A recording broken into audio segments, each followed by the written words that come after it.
आज मी बनवणार आहे लौकीच्या पुऱ्या। त्यासाठी मी इथे घेतली आहे लौकी। तर चला बघूया लौकीच्या पुऱ्या कशा बनवल्या जातात। हे बघा, मी इथे लौकी सोलून घेतलेली आहे। आता आपल्याला ही लौकी बारीक तुकड्यामध्ये कापून घ्यायची आहे। तर ते मी कापून घेत आहे। तर हे बघा, मी इथे लौकी सोलून घेतली आहे आणि आता ते मी कापून घेते आहे बारीक बारीक। अशा पद्धतीने आपल्याला कापून घ्यायची आहे। आणि बरेच मुलांना लौकी आवडत नाही, बरेच मुलं लौकी खात नाही। त्याच्यासाठी फार सोपी पद्धत आहे ही आणि मुलं आवडीने खातील।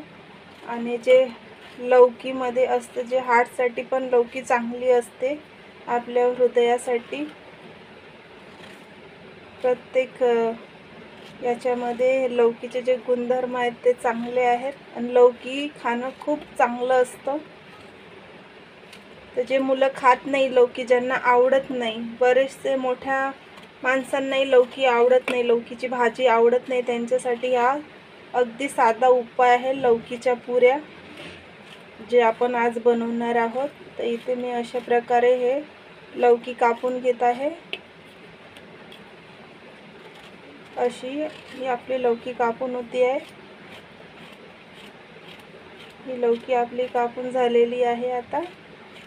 आता आपण याला मिक्सरमध्ये बारीक करून घेऊया। हे बघा, अशा पद्धतीने कापायची आहे। हे बघा, लौकी मी बारीक करून घेतलेली आहे इथे अशा पद्धतीने। ही आपली लौकी मी मिक्सरमध्ये बारीक करून घेतलेली आहे। लौकीमध्ये पाणी टाकायची जरूरत नाही आहे बारीक करताना। लौकीत ऑलरेडी पाणी असतं, त्याच्यामुळे ती सहजपणे बारीक होऊन जाते। तर ही आपली लौकी बारीक झालेली आहे। आता मी त्याच्यासाठी साहित्य घेतलेले आहे। इथे मी घेतलेली आहे कोथिंबीर, एक कांदा मी चिरून घेतलेला आहे, जिरं घेतलेलं आहे अर्धा चम्मच, थोडीशी तीळ घेतलेली आहे, स्वादानुसार मीठ घेतलेलं आहे, हळद घेतली आहे अर्धा चम्मच, धनिया पावडर 1 चम्मच आणि तिखट घेतलेलं आहे 1 चम्मच। जसं तुम्हाला तिखट लागतं तसं तुम्ही घेऊ शकता मित्रांनो। आता चला बघूया पुढे।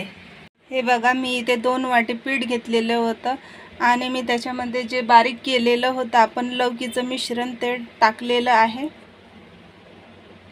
आणि आता हे आपण कांदा, कोथिंबीर, धनिया पावडर, जिरं, तीळ, तिखट, मीठ हे सर्व याच्यामध्ये आपण घालून घेऊया।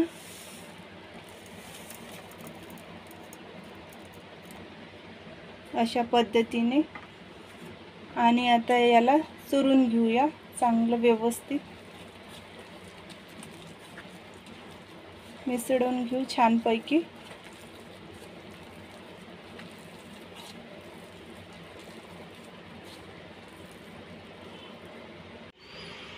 हे बघा, हे आपलं भिजून झालेलं आहे। लौकीचे पुऱ्या करत आहोत आपण, हे भिजून झालेलं आहे। याच्यात पाणी घालण्याची काही आवश्यकता नसते।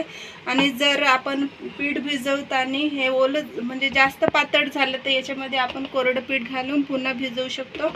म्हणजे ते आपल्याला टाईट पाहिजे, पातळ नाही पाहिजे, आपली पुरी लाटता आली पाहिजे। आता आपण पुरी लाटून घेऊ।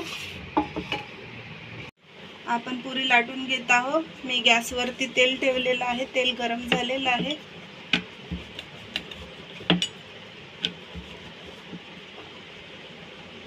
आता मी पुरी टाकत आहे तेलामध्ये।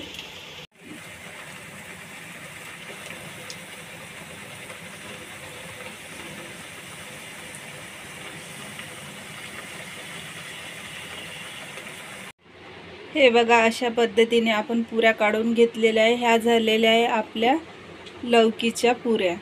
अशा पद्धतीने तुम्ही बनवून बघा मित्रांनो आणि खाऊन बघा कशा लागतात तर, आणि मला कमेंट्समध्ये कळवा। आणि इथे मी घेतली आहे हिरवी चटणी, टमाटर सॉस बरोबर पण खाऊ शकता, असेही खाऊ शकता, चांगले लागतात। आणि आपण टिफिनमध्ये पण मुलांना देऊ शकतो सकाळच्या वेळेला डब्यामध्ये। ही होती आपली आजची रेसिपी। थँक्यू।